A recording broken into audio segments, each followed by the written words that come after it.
I found the tracking device on a Tuesday morning, wedged up under the rear bumper of my car, still warm from whoever had just been tailing me. 2 hours later, that little black box was on a semi heading for Mexico, while I drove home in the opposite direction with my hands shaking on the wheel.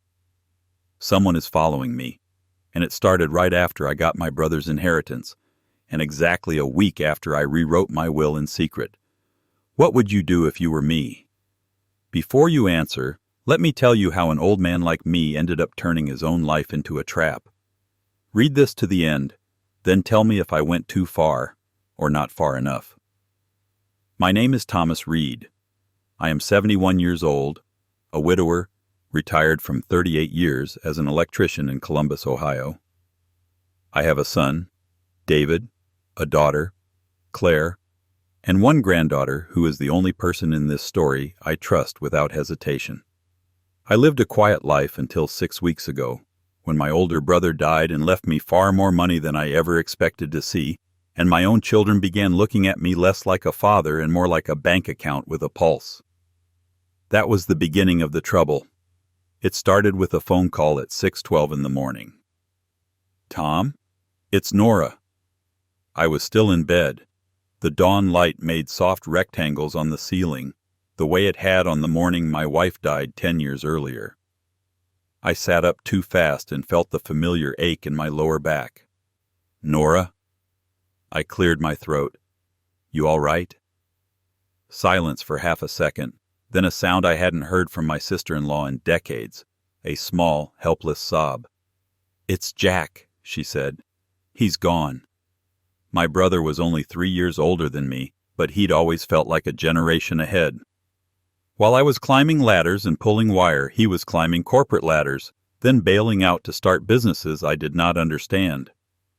Software, logistics, something with warehouses and trucks. I knew he was successful, but we hadn't talked numbers in years. We'd talked about football, his bad knees, my granddaughter's piano recitals. The heart attack took him in his sleep. By the time I got to the hospital, they had already moved him. Nora sat in the hallway, folded in on herself, her long black dress too formal for 9 in the morning. Their son, Tyler, my nephew, leaned against the wall, scrolling his phone, like grief was a meeting he was waiting to be called into. We did what families do. We signed forms. We made calls. We nodded at doctors who had no more use for us now that the body was gone. The funeral was simple but expensive, just like everything Jack ever did. I stood by the grave, the November wind cutting through my coat, and tried to imagine a world where my big brother was not somewhere in it. I could not. After the burial, a woman in a gray suit approached me outside the cemetery office. "Mr. Reed? I'm Angela Patterson, your brother's attorney. We'll be doing the reading of the will next Tuesday at 2. I'd appreciate it if you could attend." "Of course," I said. "For Nora and Tyler?" Her eyes did a small flicker. "For all interested parties." I did not think about that phrase again until I sat in her office a week later, watching my nephew smirk at his phone while Nora dabbed her eyes with a tissue she had already destroyed. Angela adjusted her glasses and began. "Last will and testament of John Reed, dated August 14th of this year. There were the usual preliminaries, debts, taxes, the house. Then she got to the part that changed everything. To my wife, Nora, I leave the contents of our home and a lump sum of $400,000 as provided in the attached schedule. To my son, Tyler, I leave the sum of $1. The tissue fell out of Nora's hand and landed in her lap. Tyler's head snapped up like someone had tugged a string in his neck. $1, he said. That has to be a mistake. Angela's voice did not waver. The clause is clear. In acknowledgement that I have provided for my son during my lifetime, and that he has chosen a path incompatible with my wishes, I intentionally and with full capacity leave him the sum of $1 and no more. Tyler went from confused to red-faced in 3 seconds. This is ridiculous. Where's the rest? Dad owned 2 companies, the house, the lake place, the portfolio. Where does all that go? Angela glanced down at the papers. The remainder of the estate goes to your brother. It took me a heartbeat to understand she meant me. To me? Angela nodded. Yes, Mr. Reed. The remainder of the estate, valued at current estimates at roughly $6.8 million, comes to you. The room seemed to tilt. Nora made a small sound, half sob, half gasp. Tyler stared at me with an expression I had seen once before in my life, on a dog I had trapped in a corner when I was a boy. You? He said. He left it to you? Ty, Nora whispered, grabbing his arm. Stop. He shook her off without looking away from me. You must have talked him into this. I thought of the last time I'd seen my brother alive.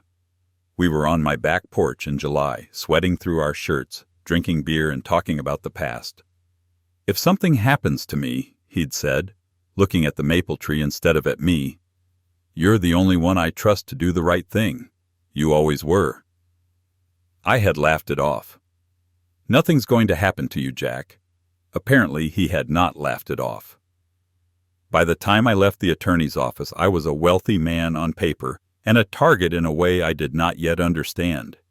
For the first few days, I handled it the way a man my age handles change, slowly. I met with Angela again.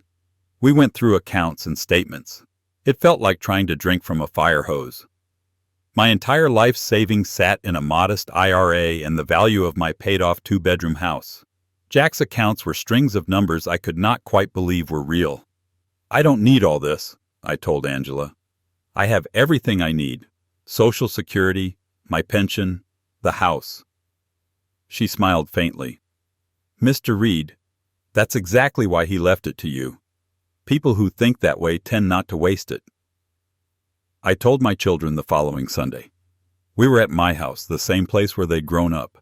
Offset brick, sagging porch swing, the kitchen table scarred with decades of homework and spilled soup. The smell of pot roast filled the air. I watched my granddaughter Lily set out plates with that small, determined frown she inherited from my late wife. David arrived first, his tie loosened, the permanent stress lines around his mouth deeper than I remembered. Claire floated in 20 minutes late, perfume first, her husband, a real estate agent named Joel, glued to his phone behind her. We ate, we small-talked. Then I cleared my throat. I have something to tell you, I said. About Uncle Jack. Did they finally read the will? Claire asked. What did he leave Tyler? A yacht? I told them. Not everything, just the fact that Jack had left the bulk of his estate to me and that it was more money than I would ever need. For a moment there was genuine surprise, even happiness. Wow, Dad, David said. That's wow. Unbelievable, Claire breathed. You deserve it after working your whole life. Then I watched their eyes. The surprise cooled. The wheels started turning. So, what are you going to do with it? Joel asked first, predictably. I was thinking about paying off the house, setting some aside for Lily's college, and maybe doing something in your mother's name. Scholarships, maybe. That's great, David said, nodding too fast. And you'll still, make sure we're taken care of when the time comes? His voice faltered at the phrase. When the time comes. I'll update my will, yes, I said. It needed to be updated anyway. Claire gave a small, bright laugh. Just do not forget your loving daughter who calls you every week. You call me when you need something, I said without humor. Her smile dimmed for a heartbeat, then snapped back. That is not fair, Dad. That night after they left, I sat alone at the kitchen table, Jack's account spread out in front of me. My wife's photograph watched me from the counter. I do not know what to do with this, I told her picture. Or with them. I made an appointment with Angela for the following Thursday to update my will. In the meantime, the little things began. First, the near accident. I have driven the same silver Camry for 10 years. I know the way it sounds, the way it feels, the point at which the brakes grab. On a cold morning 2 weeks after the will reading, I pulled out of my driveway onto Maple Street. At the four-way stop by the pharmacy, I pressed the brake pedal. It went almost to the floor before the car began to slow. My heart slammed against my ribs. I stomped the pedal, and the Camry lurched to a halt halfway into the intersection as a pickup truck blasted by, horn blaring. I sat there a long minute, gripping the wheel, listening to my heart pound in my ears. At the shop, my mechanic, Eddie, wiped his hands on a rag and leaned under the hood. "Lines are fine," he said eventually. "No leak. Your reservoir's full.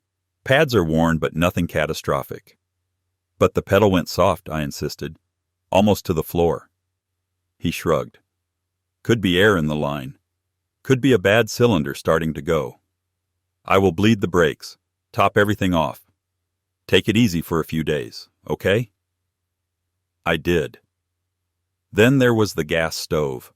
I woke up one night at 2:17 a.m., throat dry, heart racing from a nightmare I could not remember. I swung my feet to the floor and paused. The air smelled wrong. Not smoke, not dust. Something sharp, metallic, sour. I shuffled to the kitchen. One burner knob was turned just enough to let gas hiss into the room without a visible flame. I stared at it, the hair on my arms prickling. I live alone.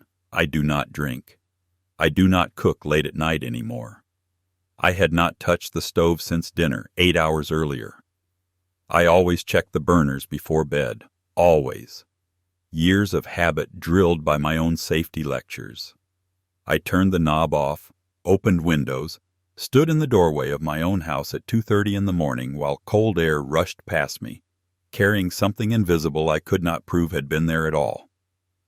"Maybe you bumped it," David said the next day on the phone. "You know, getting up at night?" "I did not get up until I smelled it," I said. He was quiet for a second. "Maybe you smelled something else and assumed. Gas lines are old in that house. You know that." "Maybe." But when I hung up, I walked from room to room, looking at my life like it belonged to someone already gone. 1 week later, I kept my appointment with Angela. We sat across from each other at her polished oak desk, the blinds half open, Ohio winter light slanting in. I slid my old will across the desk. "I made this 20 years ago," I said, "when Margaret was still alive. Everything evenly split between David and Claire. It is out of date." She nodded. "And now?" "Now I have Jack's estate, and I have seen how my children react to the idea of money. I want something that reflects reality, not sentiment." We talked for an hour. I told her what I wanted and what I no longer trusted. In the new document, I left my modest existing assets to David and Claire, my personal savings, the car, whatever was left in my pension. Jack's money went into a living trust in my name, with strict instructions, the bulk of it to be used for scholarships in my wife's name, and a fund for Lily's education and first home. My children would receive small, fixed amounts over time, conditional on basic decency. There was a no-contest clause. If they challenged the will, they got nothing. "Are you certain?" Angela asked, pen poised. "This will change your children's lives." "It already has," I said. "They just do not know how much." I signed the papers that Thursday afternoon, 1 week before I found the tracker. The following Monday, I noticed the dark SUV. I was leaving the grocery store, pushing my cart across the parking lot, the wind numbing my fingers through my gloves. I loaded bags into the trunk, closed it, and slid behind the wheel. In my mirror, I saw it. Black Chevy Tahoe, 2 rows back, idling. Tinted windows. No front plate. Maybe coincidence. I backed out. The Tahoe eased out a moment later. At the light on Maple and 3rd, it was 3 cars behind me. On Oak, 2 cars behind. When I turned onto my street, it kept going. I told myself I was being paranoid. On Tuesday, I saw it again. Different time, same vehicle. A block away from my house. On Wednesday, it followed me from the pharmacy to the hardware store. When I slowed, it slowed. When I turned, it turned. I gripped the wheel with brittle hands and told myself I was a foolish old man seeing patterns where there were none. On Friday morning, I decided to change my own oil. It was an old habit, something physical I could still do, proof that age had not taken everything. I backed the Camry up onto the ramps in my garage, slid under with my drop light, and stared up at the undercarriage. That was when I saw it. A small black rectangle about the size of a deck of cards, magnet clipped to the frame just behind the rear bumper. No logo, just a tiny seam where two halves met and a faint green LED blinking every few seconds. For a moment, my mind could not make sense of it. Then I remembered a news report I had watched months ago about a woman who found a similar device on her car after an ex-boyfriend stalked her across state lines. A GPS tracker. I lay there on my back, the concrete leaching heat from my bones, staring at the blinking light while my own heartbeat slammed in my ears. Someone had put this on my car. Someone who wanted to know where I went, when I was home, when I was vulnerable. With hands that did not feel like my own, I reached up and pried it loose. The magnets clung stubbornly. When it finally broke free, I almost dropped it on my face. There was a tiny switch on one side. I flicked it off. The green light died. I lay there a long time, the silent weight of the little box resting on my chest. There is a kind of fear that comes from sickness, or age, or bad luck. I had known all of those. This was different. This was the cold, precise fear of being chosen. I climbed out from under the car and sat on the workbench stool. My hands shook so badly I had to set the tracker down. Who would do this? Tyler, angry at being disinherited? My own children already counting money that was not yet theirs? Some stranger who had seen the obituary and guessed there might be wealth to exploit? I turned the device over. On the back was a small sticker with a serial number and a company name I did not recognize. No phone number. I do not own a computer. The old desktop in the spare room died years ago. My phone, however, is a small miracle my granddaughter forced on me. A smartphone with more ability than any machine I worked with for most of my life. Lily had already shown me how to look things up. I typed the company name into the browser with stiff fingers. It was a tracking service, monthly subscription, real-time location updates through an app. I stared at the device on the table. Somewhere, on some screen, wherever this thing last sent a signal, there was a dot labeled Tom's Car, or Target, or maybe just an anonymous ID. Whoever paid for the subscription could see exactly where I was. I could have taken it to the police right then. Maybe I should have. But something in me recoiled at the thought of walking into a station with this thing in my hand, being patted on the head, told they would look into it. Elderly paranoia. Misunderstood devices.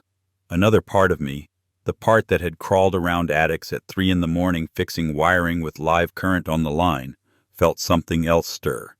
Anger, yes, but also a cold, focused clarity. I did not want to just stop the tracking. I wanted to know who was holding the other end of the line. And if someone thought I was prey, I wanted to see what happened if the prey kicked back. At first the idea was simple. Turn it off and keep it. Deny them their eyes. Then another thought came, quiet and sharp. What if I did not turn it off? What if I moved it? 2 blocks away, my neighbor Frank drives a long-haul truck. Every other week, he takes a load down through Texas and into Mexico. The device was small, magnetic, easy to attach to anything metal. If someone was watching a dot on a map, trusting it more than their own eyes, what would happen if that dot suddenly headed for the border? I flicked the switch back on. The green light returned. I slipped the tracker into my pocket, wiped my hands, and walked next door. Frank was in his driveway, tightening straps on a tarp over his trailer. "Morning, Tom," he called. "You need something?" "I need a favor," I said. "A strange one." He listened while I explained, his weathered face going from amusement to concern. "You think someone's really following you?" "I found this on my car," I said, holding up the device. They think they know where I am. I would like them to be wrong. Frank turned it over in his hands, whistled softly. I have seen these on the news, usually divorce cases. I am not getting divorced, I said. I am getting older and apparently more interesting. He grunted. You want me to take it? If you would not mind, stick it somewhere under your trailer. Somewhere it will not fall off. If you would rather not, I understand. Frank looked at me for a long moment, then nodded. I have never liked bullies, he said. And someone tracking you like this, that is bullying. Give it here. He crawled under the trailer with the ease of a man half his age. When he came out, his hands were dusty, his expression satisfied. It will be halfway to Laredo by tonight, he said. By tomorrow your mystery friend will think you are enjoying tacos somewhere south of the border. I went home, both lighter and more frightened. I had just escalated something I did not fully understand. That afternoon I drove to the pharmacy, the bank, and the park, forcing myself to act normal. I saw no sign of the black Tahoe. At every light I watched my mirrors. Nothing. For the first time in days I exhaled. Maybe whoever it was would see the tracker head south, panic, realize they had lost me, and give up. The next morning I learned how wrong I was. I left the house at 9, heading for the hardware store to pick up some replacement bulbs. As I turned off Maple, a sedan slid out from a side street and settled 3 cars back. Not the Tahoe. Different car, no tint, mid-gray, ordinary. At the hardware store it cruised by once, slowly, before continuing down the block. When I drove to the post office it appeared again in my mirror. Not close enough to be obvious, just close enough to be deliberate. The tracker was on a truck bound for Mexico, and still, someone was on my tail, which meant 2 things. Whoever was doing this had more than one way of following me, and they did not yet know I was on to them. That afternoon, I called Angela from my kitchen, my fingers leaving small sweat prints on the phone case. I told her everything, the near accident, the gas, the SUV, the tracker, the trip to Frank's trailer, the gray sedan. Have you told the police? She asked. Not yet. I wanted to talk to you first. There was a pause. I could hear her breathing through the line, calm and measured. Mr. Reed, she said finally, what you are describing could be nothing, or it could be very serious. Either way, you should not handle it alone. I know a firm that does investigations in cases like this. Private, professional. Would you allow me to make an introduction? An investigator? Yes. Someone who can find out who is paying for that tracker. That will tell us whether this is a misunderstanding or something malicious. I thought of Jack's blunt handwriting on his will, the line about trusting me to do the right thing. I thought of my children's careful smiles when we talked about the future. Make the introduction, I said. The investigator's name was Marcus Hall. He came to my house the next day, a tall man in his 40s with the kind of quiet watchfulness I recognized from my years working in high places with live wires. He sat at my kitchen table, hands folded, listening while I told the story again. You did the right thing calling Ms. Patterson, he said when I finished. And sending the tracker on vacation was creative. Was it stupid? Not necessarily, but it tells us something important. What is that? That whoever is following you probably thinks you do not know about the device. They are still acting like you are blind. He pulled out a tablet and set it on the table. I have already subpoenaed the tracker company for account information, he said, through Ms. Patterson's firm. It is amazing what they will hand over when a lawyer asks nicely. So you know who bought it? I asked, my throat suddenly dry. I will in about 10 seconds, he said, tapping on the screen. They sent the files this morning. I waited to open them until I was with you. He scrolled, his eyes moving quickly. Then he stopped. Here we are. Account holder, billing address, linked phone number. He turned the tablet so I could see. The name on the screen was one I knew better than my own. David Reed, my son. The billing address was his house in Westerville. The phone number was his. The device had been activated 12 days ago, the day after the reading of Jack's will. For a moment I could not feel my hands. "You are sure?" I heard myself ask, though the evidence glowed plainly in front of me. "There is always a chance of identity theft," Marcus said carefully. "Someone using his card, but the subscription was set up from his IP address at home, and the login has been from the same devices he uses for his banking. I checked." My son, the boy whose scraped knees I had bandaged, whose first car I had helped him pick out, whose college I had scraped and clawed to pay for, the man who had stood at my wife's funeral and promised to look after me. Why would he? I stopped, unable to finish the sentence. Marcus did not answer. He did not need to. There are only a few reasons to track an old man without his knowledge. None of them are kind. My first instinct was denial. There had to be some explanation. David worried about my memory. He wanted to be sure I did not get lost. He meant to talk to me about it and had simply not found the words. But the image of the gas stove, the soft brakes, the unmarked SUV, and now the sedan would not reconcile with that gentle fantasy. Marcus watched my face. "I am sorry," he said quietly. "I wish it were otherwise." I pushed the tablet away. "What now?" I asked. "Do we call the police and tell them my son is tracking me?" "That is one option," Marcus said. "But stalking cases, especially with family, are tricky. Unless there is a direct threat, law enforcement is cautious. And if we are right that there is more going on here, if this is about money, they may move slowly while whoever is behind it moves fast. So what do you suggest?" "We find out how far he is willing to go," Marcus said. "We document everything. If he is planning something beyond watching, he will eventually take a step we can show to the authorities without any doubt. Until then, we control what he sees." He paused. "You said you recently updated your will?" "Yes," I said slowly. "Last week. Angela drafted a new one. Why?" "If this is about money, there is a good chance your son does not yet know the details," Marcus said. "He might be assuming that Jack's entire estate will pass to him and his sister when you die. If he knew the truth, that he stands to get very little, his behavior might escalate in different ways. For now, his motives are simple. He thinks a natural death will solve his problems." Natural. The word tasted foul. "So we wait for him to try again?"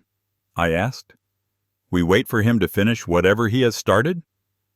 Marcus shook his head. "No, we set the terms.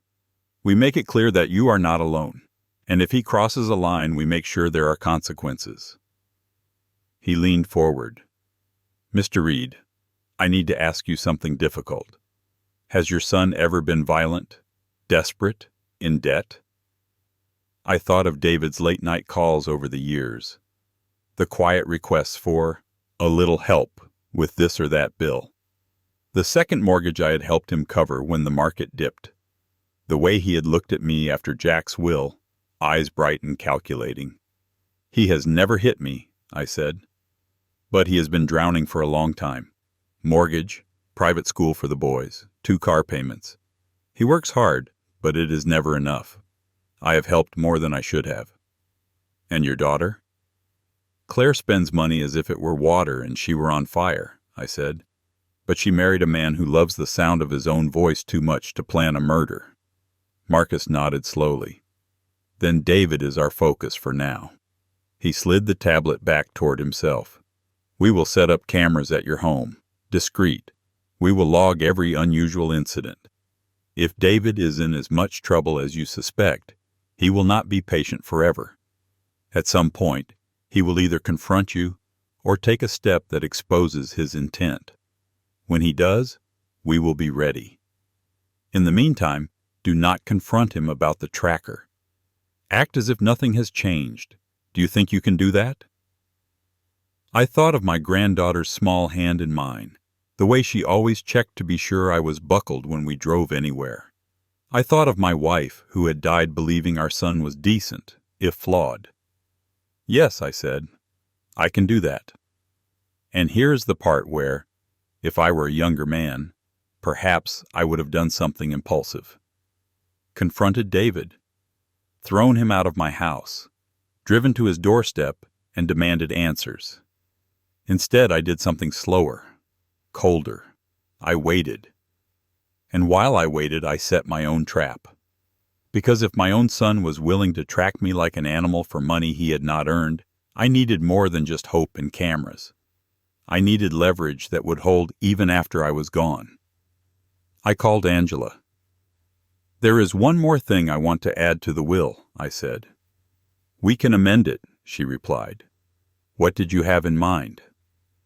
"I want a clause that states explicitly that any beneficiary who is found to have attempted to harm me or coerce me or unduly influence my decisions receives nothing, not just from my estate, but from Jack's trust.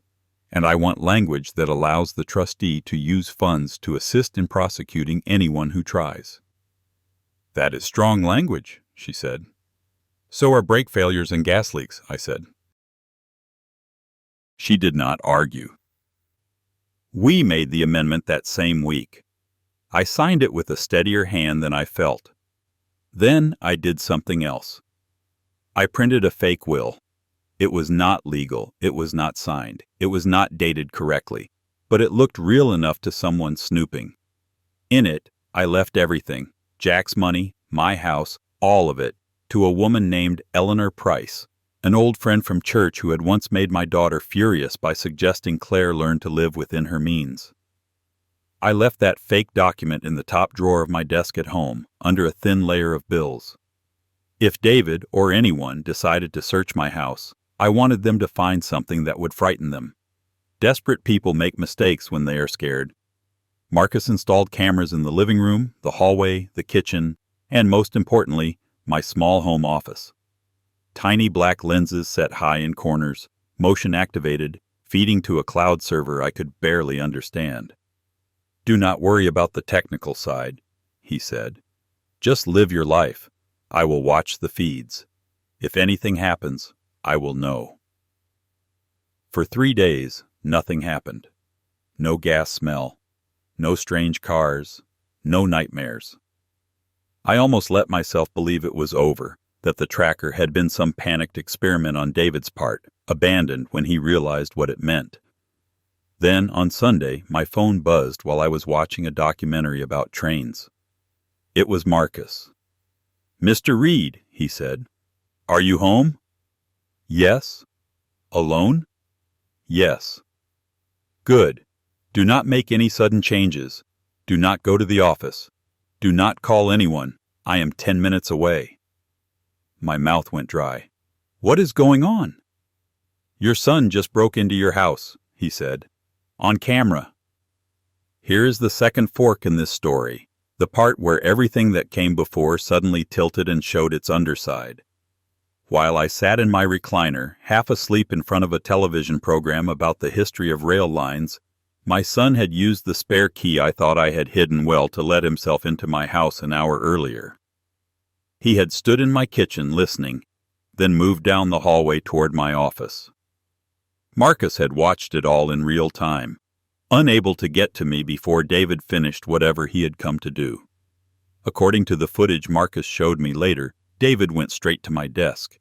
He rifled through drawers, tossing aside pens, envelopes, and old tax returns. His hands shook when he found the fake will. He read it once, twice, lips moving. His face flushed red, then pale. "Eleanor?" he whispered, the word dripping disbelief and fury. He stuffed the pages into his jacket pocket. Then he did something that made Marcus curse out loud when we watched the recording together. He pulled a small bottle from his coat. Clear liquid sloshed inside. He unscrewed the cap, looked toward the door, and poured a thin stream into the mug sitting on my desk. The one I drink coffee from every morning when I read the paper.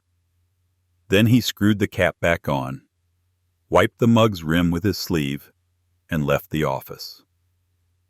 He paused in the hallway, looking toward the living room where, beyond the view of the camera, I sat oblivious. I did not know it then, but Marcus watched this in real time, his heart somewhere in his throat, flooring the gas pedal to get to my house. For reasons we will never fully understand, David did not come into the living room. He opened the front door, stepped outside, and closed it softly behind him. Marcus arrived 8 minutes later. I greeted him at the door, confusion fighting with dread in my chest. "What is this about?" I asked. He did not answer. He brushed past me into the hallway, straight to the office, and picked up the mug. "Do not touch this," he said. "Do not drink from any open container in this house." He slipped the mug into a plastic evidence bag. "Call Angela," he said.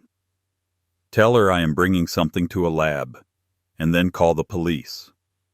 We spent the next hours with officers in my living room. Marcus showed them the footage. The cosmetics of age and fatherhood peeled away from David's image on the screen, leaving something colder underneath. A man willing to tamper with his father's drink after reading a will he did not like. The police took statements. They took the mug. They took Marcus's drive with the video files. They left with more seriousness than I had expected. Attempted poisoning, they said, was not a minor matter, even if the toxicology later showed only sedatives instead of something more final. I sat on the couch, staring at the spot where David had stood in the recording, my hands shaking so hard I had to clench them into fists. My phone buzzed. It was Claire. "Dad, what is going on?" she demanded. "David just called me in a panic saying you are accusing him of something insane." I let her talk.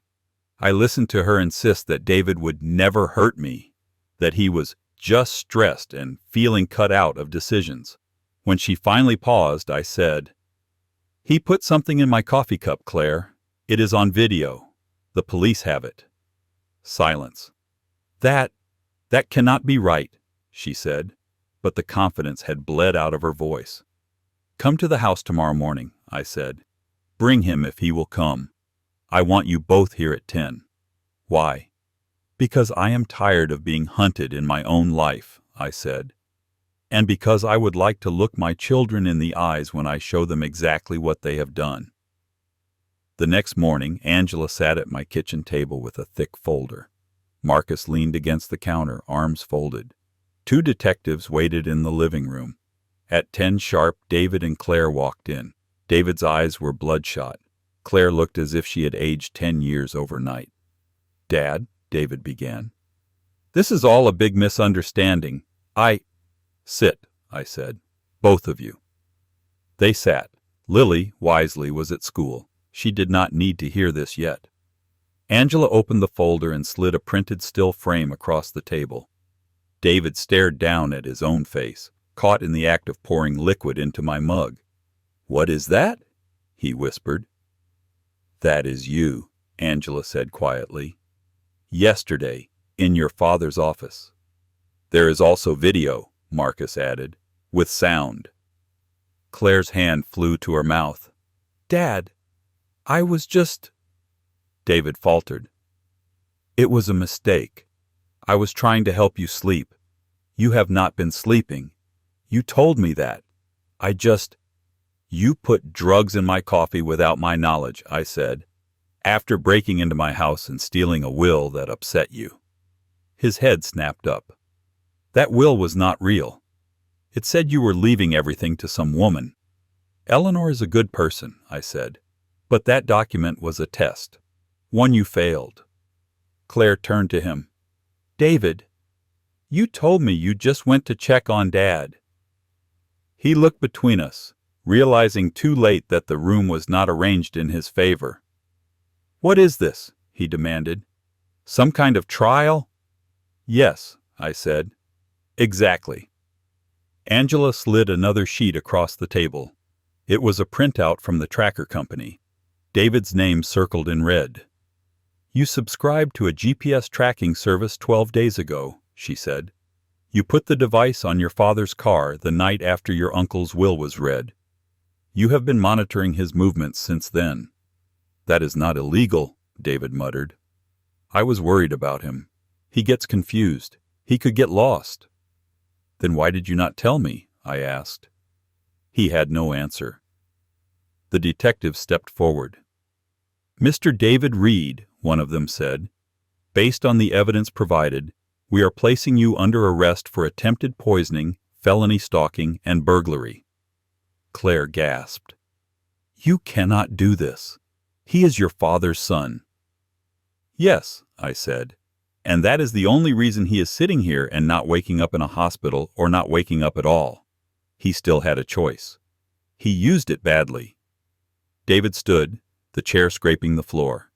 He looked at me, really looked at me, for the first time in weeks. You set me up, he said. I shook my head. You set yourself up when you decided my life was worth less than my money. They handcuffed him in my living room. Claire sobbed. I did not.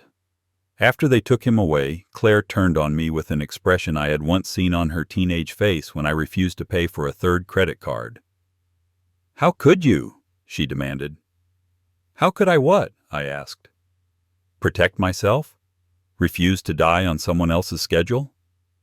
You called the police on your own son. He called them on himself, I said. I just let the camera record what he chose to do. She shook her head, furious and frightened. You ruined his life. No, I said. He did that, but he is still alive to rebuild it, if he ever remembers how. That is more than he was willing to offer me? She stared at me, breathing hard. What about us? The will? Do we still get anything? Angela answered before I could. Given the evidence of coercion and attempted harm, she said, your father is well within his rights to invoke the protective clauses of his estate plan. Both of you were potential beneficiaries. Both of you are now subject to those clauses. He can choose to disinherit either of you or both for cause. Claire's face went slack. You would not, she said to me. You watched your brother drown and asked how it would affect your inheritance, I said quietly. You defended him before you even knew what he had done. You accused me of ruining his life when all I did was refuse to die. Tell me why I should reward that. Tears spilled down her cheeks, but they did not move me the way they once would have. I am not cutting you off today, I said. I am cutting you off until you show me you care more about family than money. If that day never comes, then no, Claire. You will not get anything beyond what the law requires. Jack's money will go to the people who need it, and to the one person in this family who has not treated me like an obstacle. Lily, she whispered. Yes, your daughter has more decency at 15 than her parents have managed at 40. She left without slamming the door, which I suppose was a kind of progress. The weeks that followed were a blur of court dates, hearings, and difficult conversations. The toxicology report came back. The liquid in the mug was a strong sedative, enough to knock me out for hours, maybe longer, if I had drunk it all. It would have looked like you fell asleep and never woke up, Marcus said. Peaceful, natural, an old man gone in his chair. David's lawyer argued stress, misunderstanding, even overprotectiveness. The video flattened those arguments. So did the subscription records. So did the tracker finally crossing into Mexico, sending pings from highways I had never driven. In the end, David accepted a plea deal. Lesser prison time in exchange for admitting what he had done. He will serve years, not decades. He will have a record that will follow him through whatever remains of his life. Claire moved further away, physically and emotionally. For now, we speak occasionally about Lily and little else. Trust is not a savings account. Once spent, it does not simply refill. As for me, I went back to Angela's office one last time. I want to finalize everything, I told her. We executed the amended will and trust, locking in the protections we had discussed. Lily's future is safe now, regardless of what her parents do. Scholarships in Margaret's name will help students who remind me of myself at 18. Cheap shoes, calloused hands, sharp minds. No way to pay for college. I also added one final line at the end of my personal letter to be read with the will, a line addressed to my children. I loved you enough, it says, to protect myself from you when you forgot who I was. Now, I check under my car every week. I double-check the stove. I installed my own lock on the office door, more for my own sense of control than anything else. Sometimes I sit on the back porch with Lily, watching the sunset burn the sky orange and purple behind the maple. She knows some of what happened, not all. Enough to be wary of easy money and to understand that love without respect is not love at all. "Grandpa," she asked me last weekend, "do you ever regret it? Turning him in?" I watched a squirrel inch along the fence, tail twitching. "I regret that it was necessary," I said. "I regret that I raised a son who could make those choices. But I do not regret surviving." She nodded slowly, as if filing that away somewhere important. So here I am, an old man who set a trap for his own child and lived to tell the story. I found a tracking device on my car and sent it to Mexico. Someone who should have loved me was following me, waiting for me to die on his schedule. After I received my brother's inheritance, and a week after I rewrote my will, I discovered just how little my life was worth to the people who wanted my money. I chose to fight back with the only weapons I had left: patience, evidence, and the law. Tell me honestly, did I do the right thing? Or would you have forgiven what I could not? My grandpa's words really happened. I believe him. If you want more true tales like this, hit subscribe.